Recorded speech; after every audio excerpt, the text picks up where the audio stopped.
السلام علیکم. آپ ملاحظہ فرما رہے ہیں نیوز ود ویوز طالب نقوی کے ساتھ.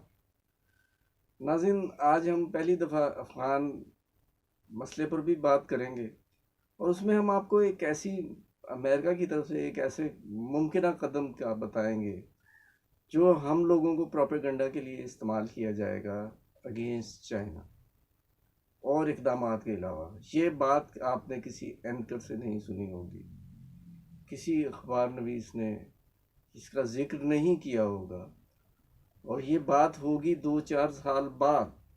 میری یہ ولاگ کی یہ کہیں بھی باتیں آپ یاد رکھیے گا، انشاءاللہ لازم ہے کہ ہم بھی دیکھیں گے. اور دوسرے حصے میں ہم نیشنل پولیٹکس پیش کریں گے.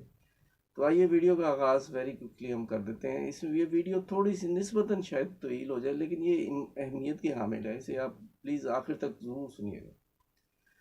ناظرین، افغانستان کے حوالے سے ہم لوگ بہت خوش ہو رہے ہیں، اور ایک طرح سے خوش ہونا بنتا بھی ہے کہ ہماری خارجہ پالیسی کی یہ کامیابی ہے. اور عمران خان کا جو سٹانس اقتدار سنبھالنے سے پہلے 10-12 سال پیشتر تھا کہ ہم آپ کو فیسیلیٹیٹ کریں گے افغانستان سے نکلنے میں، یعنی he was so confident at that time کہ America was not going to win this war, اور وہ بات صحیح ہوئی.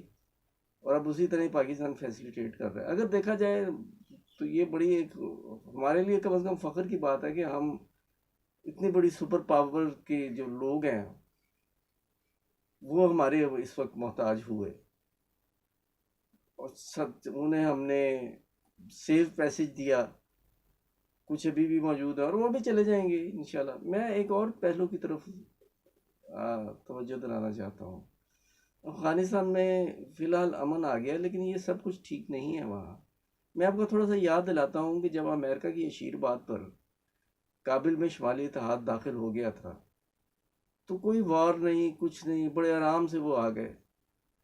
اس میں کوئی شک نہیں کہ طالبان وہ طالبان نہیں ہیں، لیکن بہرحال وہ طالبان تو ہیں، اور وہاں فرقہ واریت کی ایک ڈویژن بھی ہے. It is as bright as a day. اور مستقبل بعید میں خدا نہ خواستہ میں یہ واضح کر دوں کہ میں کامیابی کا متمنی ہوں طالبان حکومت کی، اور دوسرے فرقے والے لوگ جو ہیں انہیں بھی یہ بالادستی تسلیم کرتے ہوئے انہیں گزارا کرنا چاہیے. اور طالبان سے بھی کہوں گا کہ کسی کے قائد کو ٹھوسا نہیں جانا چاہیے. ناظرین، ایک سپر پاور جو ہے وہ اپنی ہزیمت برداشت نہیں کر سکتی، اور وہ کسی دوسری سپر پاور کو بالا تر نہیں دیکھنا چاہتی. اب کرائم یہ بتا رہے ہیں کہ افغانستان جو ہے اب امریکن بلاک سے نکل کر چائنا کی طرف جا رہا ہے، اور اب ہر ممکن کوشش کی جائے گی کہ چائنا کو امریکہ کی طرف سے آج سے 2 سال بعد 3 سال بعد دیکھیے حالات کا کیا رخ ہوتا ہے. اگر چائنا طالبان کی حکومت قائم ہو جاتی ہے، اور اس کی میری یہ بات یاد رکھنے کے قابل ہے، اسے ریکارڈ کر لیجئے کہ اگر وہ قائم ہو جاتی ہے حکومت اور وہ اسٹیبل بھی ہو جاتی ہے، اور اس کے چائنا سے تعلقات بھی بہت اچھے ہو جاتے ہیں، تو اس کے بعد چائنا پاک دوستی کا ایک اس پہ ضرب لگائی جائے گی. اس کو ضرب لگانے کے بہت سارے طریقے ہوتے ہیں. یہی نہیں ہوتا کہ اپنے جاسوس انٹر کر کے تو وہ وہاں یہ کام کیا جائے. بعض اوقات پروپیگنڈا بہت کام چلاتا ہے. ہونا یہ ہونا یہ متوقع ہے کہ روہنگیا کے مسلمانوں کا آپ کو شاید ایشو آپ کے علم میں ہے یا نہیں. ویڈیو کی طوالت کی وجہ سے فی الحال تو میں نہیں بتا سکتا، لیکن آئندہ آنے والے دنوں میں چین کی طرف سے روہنگیا کے مسلمانوں کی جو پرابلم ہے اسے بہت زیادہ امریکہ کی طرف سے اچھالا جائے گا. اور جیسا جب ضیاء الحق کے دور میں یہ وار مسلط ہوئی اور ضیاء الحق نے حامی بھر لی مضبوط ترین فوجی حکمران ہونے کے باوجود، اور یہ ایک باقاعدہ انٹرنیشنل لیول پہ ایک دورانیہ بنایا گیا کہ رشیا جو ہے وہ گرم پانیوں کی طرف پہنچنا چاہ رہا ہے. حالانکہ رشیا جو ہے، آپ کو یہ بتاؤں، آپ بے شک اس پہ تسلیم کریں یا نہیں کریں، کہ رشیا اور اسلام میں ایک رشین اکانومی جو کمیونسٹ اکانومی ہے ظاہر ہے، اس میں اور اسلام کی میں ایک چیز قدر مشترک ہے، وہ ہے غیر سودی. بہت ساری باتیں بھی ہیں اس میں، دیٹس از ٹرو.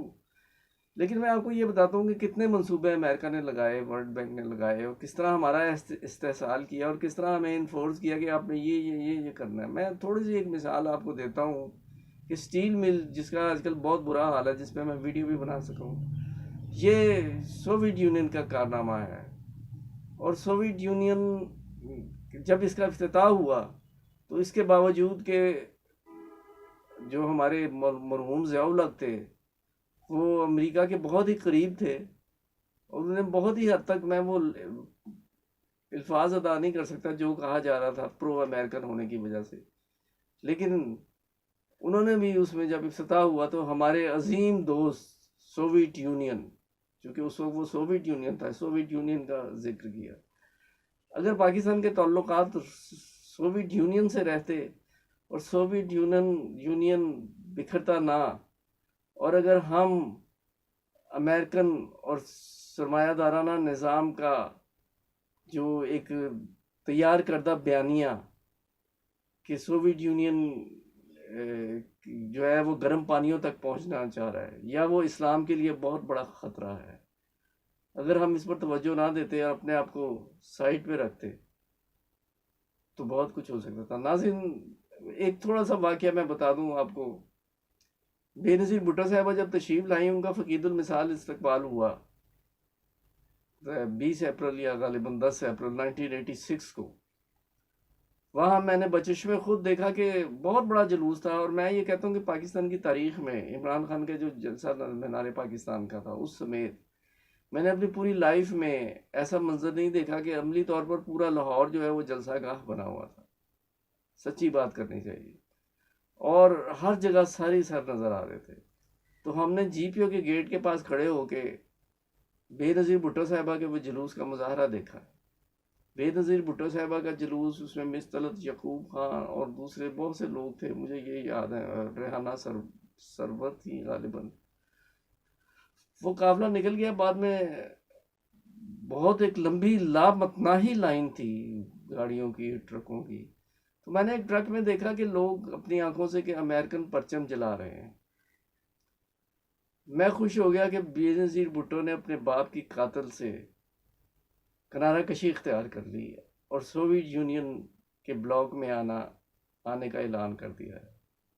لیکن مجھ پر اوس پڑ گئی اس وقت جب شام کو میں نے پریس کانفرنس سنی تو انہوں نے کہا کہ ہمارا ان سے کوئی تعلق نہیں جنہوں نے یہ پرچم جلائے. اور اس کے بعد پھر اپنے والد کے قاتل سے وہ شاہ سے زیادہ شاہ کے وفادار کے مصداق ہو گئی. ہماری پالیسی اب ٹھیک ہے، یقین کیجئے، ایمانداری سے ماننا چاہیے کہ ہماری پالیسی یہ ہے کہ ہم برابر کی سطح پر ملیں گے، اور ہم امداد کے لیے اپنا سیلف رسپیکٹ جو ہے وہ ختم نہیں کریں گے. عمران خان ایسے کر رہے ہیں. کوئی ان کا دشمن بھی جو ہے، اسے بھی اگر قسم دے کے پوچھا جائے تو وہ بھی شاید یہی کہے. ناظرین، یہ معاملہ ختم ہو گیا، چونکہ یہ بات طویل ہو گئی ہے، اس لیے قومی سیاست پہ میں صرف چند لفظ کروں گا. اس وقت کھلبلی مچی ہوئی ہے اپوزیشن میں، کیونکہ وہ یہ سمجھ رہے ہیں کہ ان قریب الیکشن ہونے والے ہیں، کیونکہ ای وی ایم پہ انہوں نے زور دیا ہے، اور صاف صاف وزیر اعظم صاحب نے کہہ دیا کہ اگلے الیکشن ای وی ایم کے ذریعے ہوں گے، یعنی الیکٹرانک ووٹنگ مشین. اس میں ایک قباحت صرف یہ ہے کہ اوورسیز کے جو ووٹس ہیں، جو کہ ان کی اکثریت عمران خان کا اثاثہ ہے، ان کا مسئلہ اگر حل ہو جائے تو یہ اس میں کوئی حرج نہیں ہے. اور اپوزیشن جو ہے وہ یہ نہیں کہہ رہی، وہ یہ تو کہہ رہی ہے کہ یہ ای وی ایم یہ دھاندلی کا منصوبہ ہے. ناظرین آپ خدا لگتی بات سوچیں ذرا, جو مخالفین ہیں عمران خان کے وہ بھی ذرا تھوڑا سا اللہ کو یاد کر کے یہ بات کریں کہ جو شخص نیوٹرل امپائر لے کے آیا اپنے ملک میں, کیا وہ دھاندلی کے لیے یہ کر رہا ہے؟ اور اگر آپ یہ سمجھتے ہیں کہ اس میں دھاندلی متوقع ہے تو بھائی آپ نے تو مشین دیکھی نہیں کہ وہ کیا ہے. یہ ایک 5 سال کا بچہ بھی یہ بات سمجھ سکتا ہے کہ اگر آپ کسی بات کو ریجیکٹ دیکھے بغیر کیسے ریجیکٹ کر رہے ہیں. حکومت کی طرف سے یہ آفر ہوئی ہے کہ بھائی آؤ آ کے دیکھو اور اس کے نقص نکالو, اور اگر اس کے ڈیفیکٹس آپ نہیں نکال سکتے کیونکہ آپ نے آنا ہی نہیں ہے, آپ نے بائیک آؤٹ کیا ہوا ہے, تو خدا را آپ نے اپنے نامزد کردہ ایکسپرٹ جو ہیں وہ بھیجو اور ہم سے مکالمہ کرو. ہر الیکشن کے بعد یہ کہنا کہ دھاندلی ہوئی ہے یہ کوئی اچھی بات نہیں ہے. ابھی یہ کنٹونمنٹ بورڈ کے الیکشن ہو رہے ہیں تو وہی ریل چلائی جا رہی ہے جو گلگت بلتستان اور آزاد کشمیر سے پہلے چلائی گئی کہ جی دھاندلی ہوگی دھاندلی. تو آئیے ان معاملات کو ختم کیجیے, لیکن اپوزیشن نہیں آئے گی. لیکن ناظرین ایک حیرت انگیز بات کی میں کا ذکر ضرور کروں گا کہ مریم نواز صاحبہ نے تو قومی حکومت کی باتیں تو ہو ہی رہی ہیں, کیونکہ حکومت اپوزیشن بکھلاہٹ کا شکار ہو گئی ہے کہ شاید عمران خان اب الیکشن اناؤنس کرنے جا رہے ہیں. حالانکہ ایسی بات نہیں ہے, الیکشن وہ اناؤنس نہیں کریں گے. وہ الیکشن اناؤنس کیوں نہیں کریں گے؟ کیونکہ وہ پاکستان کی تاریخ کا ریکارڈ بنانا چاہ رہے ہیں. اگر وہ دسمبر 2022 تک رک گئے تو انشاءاللہ العزیز وہ پاکستان کے لمبا ترین عرصے وزیر اعظم رہنے والے بن جائیں گے واحد شخصیت, اور یہ ہونا ممکن بھی ہے.